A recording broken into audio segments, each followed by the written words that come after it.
Welcome back to Mohawk TV's 2012 Mohawk Council of Kahnawake elections coverage. I'm Jessica Deere, sitting in for Regan again. With us in studio right now is Kyle Diabo. Welcome to the show. Thank you, Jessica. Glad to be here. So can you tell me a bit about yourself, who you are, if someone doesn't know who you are? Well, my name is Kyle Diabo. My family is Teresa and Jimmy Diabo. They live on Blind Ladies Hill, right across from Martin LeBourne, if you know where that area is. My mother's parents are Tessie Montour and Russell Diabo. And my father's parents are the late Margaret Jacobs Diabo and late Harry Diabo. Mm-hmm. So what made you decide to run for elections? Well, to be honest, if you asked me about a year ago whether or not I'd run for elections, I'd probably say heck no at this time. I said, but after the recent referendum we had with the casino, people were talking to me. They said, hey, you should run. You know, you got some good ideas. You have a good head on your shoulders. You think you'd be great in council. So from that, with all the political stuff we did with the referendum, I decided, I says, okay, it's time to toss my hat into the ring and see what we can do and to make a little bit of change in the community. Mm-hmm. So what kind of change are you looking? Well, first and foremost is when you look at the community in a whole, when you listen to the community, you hear a lot about the Confidentiality Act that the MCK has in place, the lack of transparency, the lack of addressment towards the community. That's something I want to look deeply into. I want to get into that and actually look at the confidentiality, see if we can rewrite it where we can include have the community inclusive. To get the community involved in our decision-making process, to get them involved as a whole, to see what actually goes on behind those closed doors in the MCK. Because a lot of people feel that they're not allowed, they're not involved, they don't have the right to see those documents or what's going on in the MCK. So, that's one issue that I'd like to tackle with regards to the Confidentiality Act, have it rewritten so it's a little more user-friendly towards community Kahnawake. How would, if you were elected, how would you be more accountable?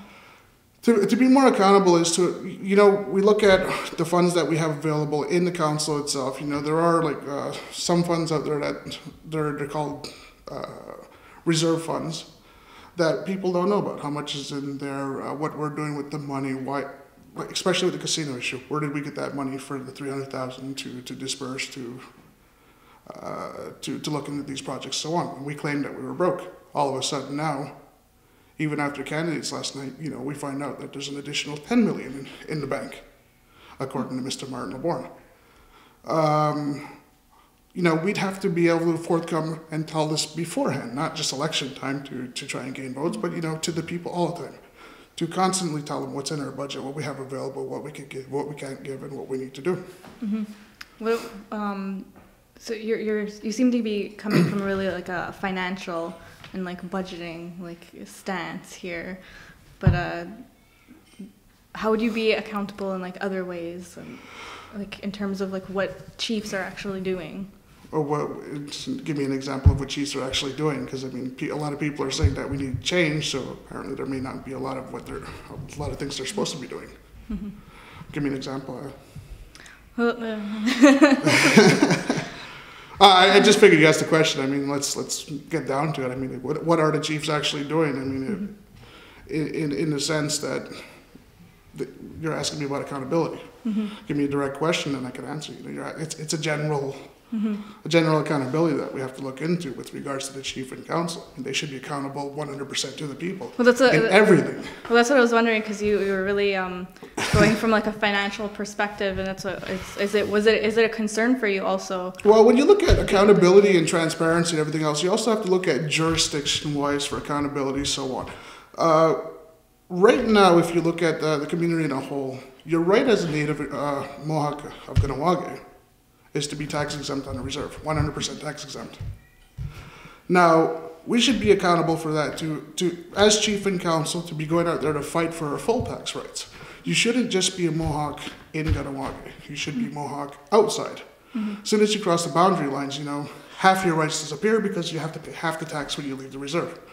That's our right as a Mohawk right now, is to endure the tax right exemption. Mm-hmm. But there's a lot more to that, which council should be fighting for as our collective rights, to ensure that we are Mohawk everywhere we go. When we work on the outside, we should be tax exempt. When we work on the inside here, we should be tax exempt and getting the fair scale wage that everybody else attains on the outside. Same thing for social assistance. Social assistance, if you look in Chateauguay, Lachine, LaSalle, if they receive financial assistance and they receive government child tax or child funding, they're not cut off from that. They're allowed to keep those funds to further feed their families. Whereas here, we're rated more like, well, we live on a reserve, we're tax-free, we don't pay as much. They're not allowed to keep it here for their community, for their families, for their mouths to feed. So a lot of that is accountability. Why aren't we allowed to do that for our people when we should be setting up for our people, not taking away? What other areas are you interested in? There's, like I said, jurisdiction is a big issue for me. As far as lawmaking, as far as accountability, as far as jurisdiction covers just about everything I'm interested in. Because jurisdiction is who are we as a people. We should be able to write our own laws if we claim to be sovereign people. We should be able to withhold our own police force. We should not have to be following Canadian law nor the Indian Act.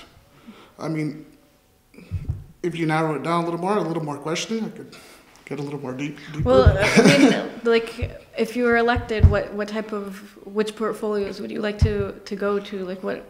See, the act of portfolio, when you say portfolio, now you're given a chief a set of tasks that he's made to do that takes his focus off everything else.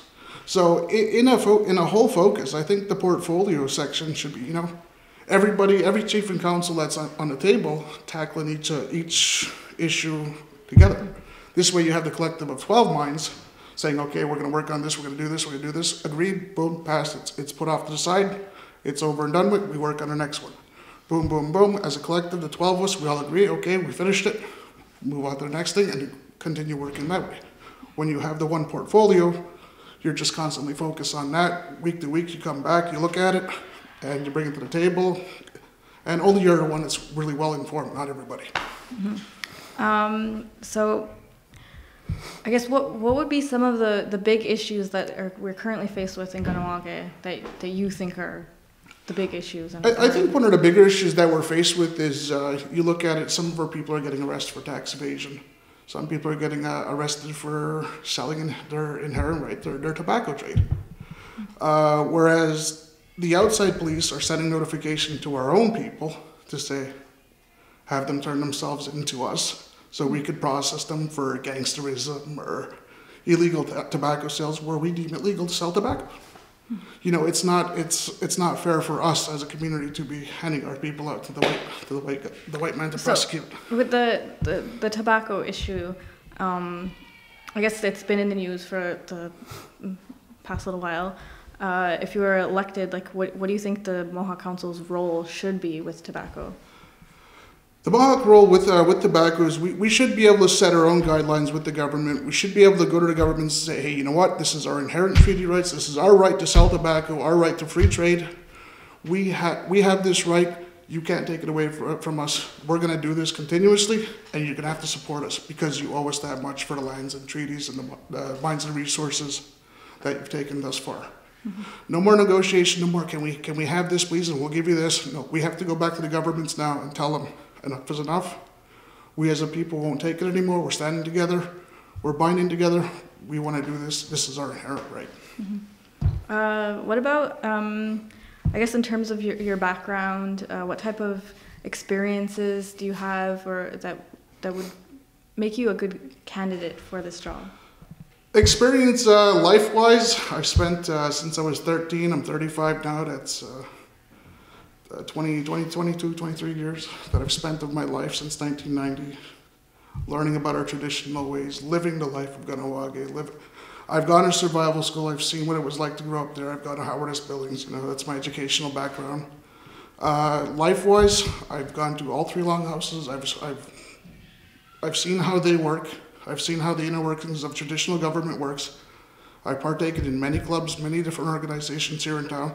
So for 20 somewhat plus years, I've watched the community, I listened to the community, and I talked to a lot of the elders. So, I mean, I have 20 somewhat years in the political game. I've done a lot. In the backgrounds, I've talked to people, It's this, I've just lately been coming out, putting my name on things now. Mm-hmm. Why should people vote for you? Why should people vote for me? Well, we keep talking about change. We want our rights. We want our collective rights. We want change in the community. We need change we need a change of pace at the council table. Well, I'm bringing this change of pace. I'm willing to go out there and fight for the people. I'm willing to tell the government, no, you're not gonna continue taking stuff from us. We're gonna take our rights back. So I mean, if you want to live as a Class 3 citizen, don't vote for me. You could continue being the minority there. If you want to live as a Mohawk, if you want to be remember what it's like to be Mohawk, I'm going to try and get us there. So the time for change seems to really be like a slogan among many of the candidates this year. I guess I'm not sure how to ask it, but do you see problems with the current council? Well, we do see quite a few problems. I mean, if you look at the progression back in 1979, we mandated the MCK to go back to traditional government. Now, since then, the progression to return to traditional government has been the implementation of stop signs that are written in Mohawk. The Ganawagi beautification signs that you see at the entrance. There's not much that has transpired to return back to that traditional government. So, I mean, it's time for change. People keep saying that we have to change back to it. This is the time to change. If you want to change, you're going to have to change that table up a bit, get it shaken up, and put some new faces in there. Mm-hmm. What other issues are you interested in? there's a lot, but... You see, even with that, like I said, jurisdiction falls in a big thing. Everything I do is about jurisdiction. You have to look at it that way. A big part of it is the economic development within Ganawagi. I mean, with the passing of the latest referendum where we voted no again, I do see that there's a need that we have to build financial support for our community. We have to create jobs. That also plays a part of how are we going to do this as a community. Now, what we have to do is we have to ask the people what they want to do. We can't just say, well, here, one person gave me this is what we're doing. Or some non-native came up to us and said, well, here's a good project for you. And then we look at it wholeheartedly. We have to look at what our people are saying first and bring that to our table and work on things like that. If you look at the social media such as Facebook, it was Chris Deere who brought it up that we should be buying up lands. Farmer lands around, planting on that, planting our corn, planting everything else. Corn right now is a big commodity in the economy. It's used for fuel. If you look at it, it's used for the flex fuel. It's used for cooking. It's used for all kind of things. You could sell that, mash it up, make it into oil, and make profits off that. Then it employs people. Mm-hmm. You buy up the surrounding strip malls. You could, and claim them as Mohawk territory. Then we start expanding our territory again. I mean, all this will take a little bit of time, but it's something that it has to be community initiated, and the community has to become more involved with with our new council. How do you feel about the community decision-making process? As a whole, like I said, community decision process right now still stands that there's a few people on the board that are they're taking into consideration ideas, writing up plans, so on, and they're bringing them to the community. But in the whole, the community's still not focused on it yet. They haven't been accustomed to it, and they're not completely involved in it yet. So it's still a work in process that it's going to have to be worked up and looked at a little more. So our time is almost up. Okay. Do you have anything else you'd like to add? No, I'm pretty content with what I've said so far. If you have any more questions, go ahead, fire. Well, that's all the questions I have. If you'd like to address the community, you're welcome to. But well, what I'd like to say is, like I said, if we claim that we want to become Mohawk individuals again and that we do need change, it's up to you, the community, to come out in July 7th and vote for the people you want changed. Mm-hmm. If you want me in for council as your change or as your voice, put a big X next to my name. There's other individuals that are looking for change. Put an X next to them, but the most important thing is it's your future. Come out and vote on that day. All right. Thanks for coming on the show. Thank you for having me. We have to take a quick commercial break, and we'll be back with more of Mohawk TV's 2012 Mohawk Council of Ganawagis election coverage after this.